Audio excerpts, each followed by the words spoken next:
Share market में ना it's not all about intuition.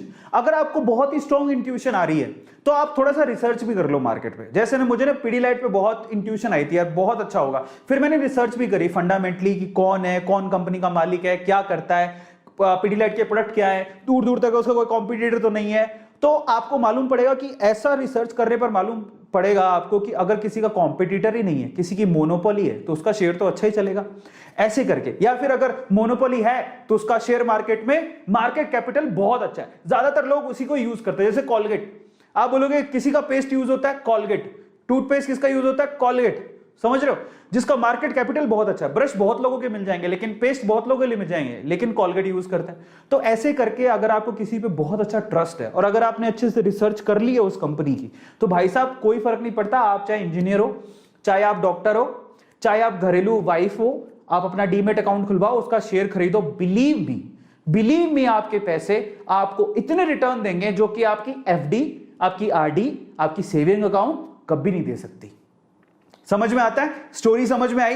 पहले सवाल का जवाब मिल गया सब लोगों को कि हमारा कॉमर्स का बैकग्राउंड होना कोई जरूरी नहीं है, सब फालतू की बातें हटाओ, हटा सावन की घटा, इंटुगले मिंटुगले। अपनी बात सिंपल है, डीमेट अकाउंट खुलवाओ, अपने इंट्यूशन पे जाओ, अच्छे से रिसर्च करो कंपनी के बारे में। मैं अगर अपना पैसा लगाऊंगा तो पूरा एकदम देख लूंगा कंपनी के फंडामेंटल कैसे है। रिसर्च का मतलब ये कतई नहीं है कि आप कागज वागज खोलने, मैं कभी नहीं करता, कोई प्रॉफिट शीट नहीं देख रहा हूं, कुछ नहीं देख रहा हूं। मैं किस इंट्यूशन से करता हूं, मुझे कंपनी की फंडामेंटल पे बिलीव होना चाहिए।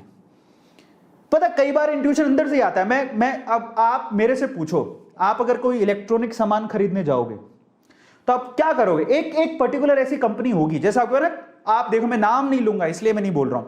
जैसे मान लो आपके सामने ना, आपको वॉशिंग मशीन खरीदनी है, आपके सामने एलजी रखा हुआ है, सैमसंग रखा हुआ है, हुआई रखा हुआ है और एक कोई और कंपनी है। आप पक्का उन चारों में से एक कंपनी को रिजेक्ट कर दोगे। क्यों? क्योंकि ना आपने कभी उसके बारे में सुना, ना किसी ने बताया। आप क्या करोगे? नहीं एलजी अच्छा है, नहीं सैमसंग अच्छा है। तो एक इंट्यूशन तो तभी मिल जाता है। कैसे मिला वो इंट्यूशन? क्योंकि आपने उसको यूज किया, क्योंकि लोगों ने आपको रेकमेंड किया, क्योंकि आप बहुत सालों से देखते आ रहे हो, क्योंकि आपके पापा भी यूज करते थे। समझ रहे हो? तो ऐसे करके आप कंपनी सेलेक्ट कर सकते हो अगर आप ध्यान से फंडामेंटली देखो तो। अब कई आपको मैं बोलूं चलो जाओ पीएमसी में अकाउंट खुलवा लो, या किसी और ऐसा बैंक का नाम बोलूं जो आपने कभी सुना ही नहीं, बोले यार ये तो अजीब सा। तो वही फंडामेंटल शेयर मार्केट में भी यूज होता है। आप किस पे यकीन करते हो? आप मुझे चलो बाइक ले लो, आपको सबसे ज्यादा ट्रस्ट कौन सी कंपनी पर है? बस वही शेयर अच्छा है। आपकी खुद की इंट्यूशन क्या कहते हैं? अच्छा आप खुद से सोचो, अगर आपको टू व्हीलर चाहिए आप क्या खरीदोगे? जरा सोचो, आप सबसे ज्यादा ट्रस्ट किस कंपनी में करते हो? उसी का शेयर अच्छा है। लोगों की इंट्यूशन भी तो ऐसी होती है। समझ में आ रहा है? आप पक्का अगर आपको रिलायबल बाइक चाहिए तो आपको हीरो की बाइक अच्छी होती है, hero Honda is good. TVS की अच्छी होती है, टीवीएस इज गुड। कार खरीदने तो किसी खरीदोगे? Hyundai is good, Maruti is very good. Okay, तो आपकी इंट्यूशन आपके आसपास ही है। लोगों का ट्रस्ट किस कंपनी पे है जरा उसको देखो। लोगों का ट्रस्ट जिस कंपनी पे है और काफी सालों से है, या लोग बहुत अच्छा सा जानते हैं कि उस कंपनी की फंडामेंटल बड़ी स्ट्रांग है, वही कंपनी अच्छी है यार। सिंपल सी बात है, कोई फंडामेंटल ज्यादा नॉलेज की जरूरत नहीं है। तो चलो ऐसे ही मजेदार सवालों के जवाब मैं आज आप लोगों को दूंगा। अगर उसके बाद भी अगर आपको कोई सवाल होंगे तो मैं आपके चैट सेक्शन में लूंगा, आप मुझे बताना, ठीक है? लेकिन फिर से मैं आप लोगों को सेशन शुरू करने से पहले बताना चाहता हूं, it's all about research, it's all about your guts. मेरे गट्स हैं, मैं अपनी मेहनत की कमाई लगा रहा हूं, मुझे विश्वास है। अगर आपको अपने आप पे विश्वास हो तभी पैसा लगाना, अदरवाइज मत लगाना। लेकिन मैं आपको इसके अलावा बहुत सारी चीजें बताऊंगा, पर याद रखना रिस्क है तो रिस्क इश्क है। इस दुनिया में पैसा वही कमाता है जो क्या करता है, जो रिस्क उठाता है। सिंपल है। और एक लास्ट चीज मैं शेयर मार्केट के लिए बताना चाहता हूं, वो आप ध्यान से सुनना। मेरी एक सवाल का सिंपल जवाब दे दो। लोगों के पास जब पैसा होता है तो लोग कहां लगाते हैं जनरली? फंडामेंटली अपने पापा को पूछो, पापा कहेंगे अच्छा पैसा है अपन जमीन खरीद लेते हैं, अच्छा पैसा है अपने फ्लैट ले लेते हैं, अच्छा पैसा है सोना खरीद लेते हैं। अच्छा आप जैसे ही फ्लैट, जमीन या सोना खरीदते हो तो क्या तुरंत बेच देते हो? क्या अगले दिन ही बेच दोगे क्या? सोना खरीद रहे हैं, आज 1 रुपए का फायदा हो रहा है, बेच दो? नहीं। सोना अगर हम लोग खरीदते हैं तो तब तक संभाल के रखते हैं जब तक हमारी मजबूरी नहीं हो जाती।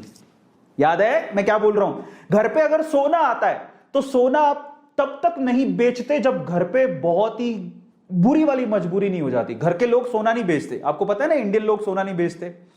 इसको अशुभ माना जाता है, तो खरीद के रखते हैं, हाँ, अपने गले से लगा के। बस अगर ऐसा ही प्यार आप शेयर मार्केट को दोगे ना, आप सोचो कि मैं आपको बताता हूं, मतलब हमारे घर पे भी अगर 10-15 साल या 20 साल पहले किसी ने सोना खरीदा होगा, सोना कितना सस्ता था आपको पता है यार? मैंने खुद ने सोना देखा 5-6 हजार रुपए का 10 ग्राम, 5-6 आप कितने का? 48,000 का 10 ग्राम है। जिसने आज 10-20 साल पहले सोना खरीदा होगा, है ना, वो आज उसका सोना आज 48,000 10 ग्राम का हो गया, लेकिन तब भी नहीं बेच रहा। वो कब बेचेगा? जब मजबूरी होगी। ऐसे आप जब जो जमीन जायदाद खरीदते हो तो रुकते हो, कब बढ़ेंगे जमीन जायदाद के दाम? 5 साल बाद, 10 साल बाद देखेंगे, तब मजबूरी होगी तो बेचेंगे। अरे सेम चीज अप्लाई होती है शेयर मार्केट पर। आप जैसे सोना खरीद रहे हो, जैसे प्रॉपर्टी खरीद रहे हो, सेम वे से अच्छी कंपनी का शेयर खरीद लो। एक अच्छी कंपनी, फंडामेंटल कंपनी का शेयर खरीद लो जिसपे आपको बहुत भरोसा है। अच्छी फंडामेंटल कंपनी का रिसर्च कर लेना, उसके बाद उसको कलेजे से लगा के रखो, ऐसे जैसे आपने सोना को लगा के रखा। आगे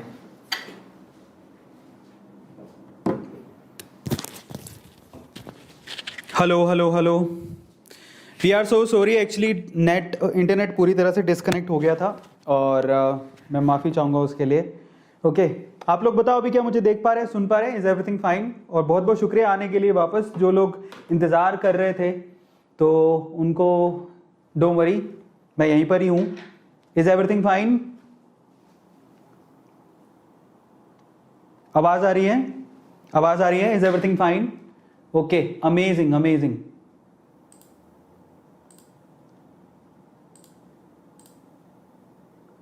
इज एवरीथिंग फाइन? क्या मुझे देख पा रहे हैं? यस, मुझे चैट सेक्शन में एक बार लिख के बताइए। I am so sorry, internet अचानक से डिस्कनेक्ट हो गया था। तो चलिए आज मैं आप लोगों को बहुत सारी चीज़ों के जवाब दूंगा। Is everything fine? अभी सब ठीक है? क्या मुझे बताएंगे?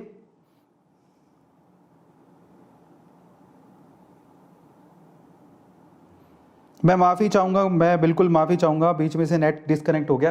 वैसे भी आज की जो रात है वो हमारी है, ज़्यादा टाइम नहीं लूँगा मैं आपका। तो बहुत सारी चीज़ें मुझे आज आप लोगों को बतानी है, लेकिन ये सारी चीज़ें मैं आप लोगों को कवर करूँगा। जिसका ये सवाल है कि भैया शेयर मार्केट कितना रिस्की है, तो वो बताऊँगा।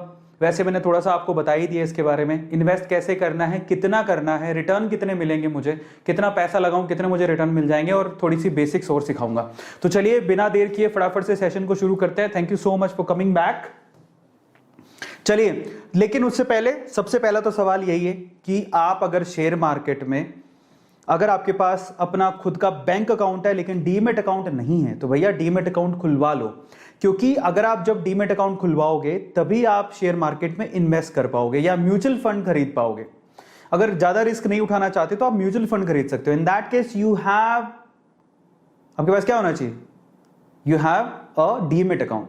ठीक है, सो अगर आपको डीमेट अकाउंट खुलवाना है तो आपको क्या करना है, आप अपस्टॉक्स में भी खुला सकते हो और एंजल्स में भी खुला सकते हो। दोनों के लिंक डिस्क्रिप्शन बॉक्स में गिवन है और मेरे ख्याल से आपको जरूर खुलाना चाहिए। आपके पास खुद का बैंक अकाउंट है तो डीमेट अकाउंट तो होना चाहिए ना, तभी तो आप इन्वेस्ट करोगे। नहीं तो अमीरों के खेल खेलोगे कैसे? ये अमीरों के खेल है लेकिन उनको ही आता है जिनको डीमेट अकाउंट। अच्छा, एक और बात, कई लोग डरते हैं डीमेट अकाउंट क्या है। इट्स नॉर्मल लाइक योर, यार नॉर्मल अकाउंट जो होता है ना आपका वैसा ही होता है, तो डोंट वरी। ऐसा कुछ नहीं कि पता नहीं क्या है, बस उसको नाम डीमेट अकाउंट के क्यों दिया हुआ है, इसलिए दिया हुआ उसको डीमेट अकाउंट का नाम, ताकि आपको याद रहे कि you have a specific account for share market. आपके पास एक स्पेसिफिक अकाउंट है शेयर मार्केट के लिए। तो इन दैट केस आपको क्या करना है, ये जो वीडियो चल रहा है उसी वीडियो के डिस्क्रिप्शन बॉक्स में अगर आप देखोगे तो यहां पर अपस्टॉक्स का आपको लिंक गिवन है, जिस पर क्लिक करके आप 10 मिनट लगेंगे। आप यहां पर आप क्या कर सकते हो, अपना ईमेल डालो, मोबाइल नंबर डालो, ओटीपी आएगा, वेरीफाई करो, अपना पैन कार्ड आधार कार्ड से आप उसको वेरीफाई कर लो। अब 3 से 4 दिन में आपका अकाउंट खुल जाएगा। सेम वे आप क्या कर सकते हो, सिर्फ अपस्टॉक्स, वैसे मेरा फेवरेट है अपस्टॉक्स, आप वहां पे खुलवाइए तो बहुत अच्छा रहेगा। बाकी आप एंजल्स में भी खुला सकते हो। ठीक है, थोड़ा बहुत अपस्टॉक्स पैसे लेता है, एंजल्स फ्री में खोल देता है, लेकिन बेटर अपस्टॉक्स इसलिए क्योंकि वहां पर आपको सुविधाएं ज्यादा मिलेंगी। ठीक है, इनफैक्ट आप वहां पर किसी को रेफर करके अर्न भी कर सकते हो और वो पैसा आप लोग शेयर मार्केट में लगा सकते हो। तो there are many things you can get in Upstox, but अगर आप 200, 300, 200, 250 रुपए लेता है अपस्टॉक्स, लेकिन एंजल्स कोई पैसा नहीं लेता। अगर आपको लगता है कि फ्री में खुलाना है तो आप एंजल्स में भी खुला सकते हो। दोनों के लिंक डिस्क्रिप्शन बॉक्स में गिवन है। तो फटाफट में जाओ, आप डिस्क्रिप्शन बॉक्स में जाके अपना अकाउंट खुलवाओ, क्योंकि डीमेट अकाउंट के बिना आप ट्रेडिंग नहीं कर पाओगे, इन्वेस्टमेंट नहीं कर पाओगे। चलिए, और मजे की बात क्या है, जब आप डिस्क्रिप्शन बॉक्स में जो लिंक गिवन है उस पर क्लिक करके अगर आपने अकाउंट खुलवाया, इन